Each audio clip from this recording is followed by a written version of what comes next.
अस्सलामुअलैकुम, आप देख रहे हैं न्यूज ऑलराउंडर। तो आज हम बात करेंगे पाकिस्तान और वेस्ट इंडीज के दरमियान पहले टेस्ट मैच की, जिसका आज तीसरा दिन होने जा रहा है। पाकिस्तान ने अपनी दोनों इनिंग्स काम कर दी है, खत्म कर दी है। जी हाँ, अब से कुछ देर पहले पाकिस्तान ने एक टारगेट किया है जो वेस्ट इंडीज बनाएगी। अगर वो टारगेट वेस्ट इंडीज बना पाती तो वेस्ट इंडीज ये मैच जीत जाएगी। जी हाँ, पहली इनिंग की थोड़ी बात की जाए तो पहली इनिंग में पाकिस्तान के दो दिग्गज बल्लेबाजों के अलावा कोई भी बल्लेबाज नहीं चला। एक तो छोटा डैन साउथ शकील और दूसरा व्हाइट बॉल के कप्तान मोहम्मद रिजवान। जी हाँ, एक ने 71 दूसरे 84 रन की शानदार इनिंग खेली और पाकिस्तान को 230 तक पहुंचा दिया। जी हाँ, उनके अलावा कोई भी बैटर पाकिस्तान का जम के ना खेल सका। बाबर आजम से बहुत उम्मीदें थी कि बाबर आजम अच्छा करेंगे, लेकिन अनफॉर्चुनेट से पहली 9 रन बनाकर पवेलियन को लौट चुके।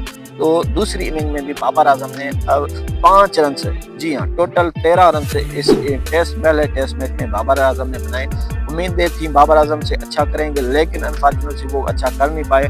अगर दूसरी प्लेयर की बात की जाए तो पाकिस्तान की दूसरी इनिंग की बात की जाए तो पाकिस्तान की दूसरी इनिंग भी अब से कुछ देर पहले एग्जाम पे पजीर हो चुकी है। 157 रन पर ढेर हो चुकी है पाकिस्तान, और पाकिस्तान ने 250 रन का टारगेट दिया है वेस्ट इंडीज को ये चेस करने की। वॉर्कन अहम खिलाड़ी साबित हुए, जिन्होंने 7 पाकिस्तानी बल्लेबाजों को पवेलियन की राह भेजा। अब देखना दिलचस्पी ये होगा कि पाकिस्तान के 2 जोड़ी किस तरह परफॉर्म कर पाती है।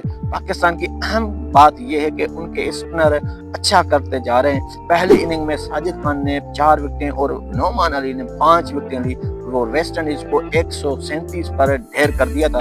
तो अब दूसरी इनिंग में देखने का उम्मीदें इन दोनों से ही बरकरार होंगी कि ये दोनों किस हद तक पाकिस्तान को मैच बचाने में कामयाब हो पाते हैं, या फिर दूसरे वेस्ट इंडीज ये मैच जीतने में जीत जाता है। दूसरी तरफ हम बात करें तो वॉर्कन की बैटिंग में उन्होंने अच्छा किया, और उसके बाद अब बॉलिंग में भी 7 विकेटें ले चुके हैं। और वेस्ट इंडीज की तरफ से पाकिस्तान के अगेंस्ट पहले ऐसे बने हैं जिन्होंने 7 विकेटें ली हैं।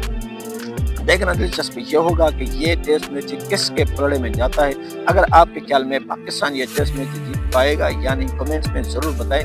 वीडियो अगर अच्छी लगी तो वीडियो को लाइक शेयर जरूर करें।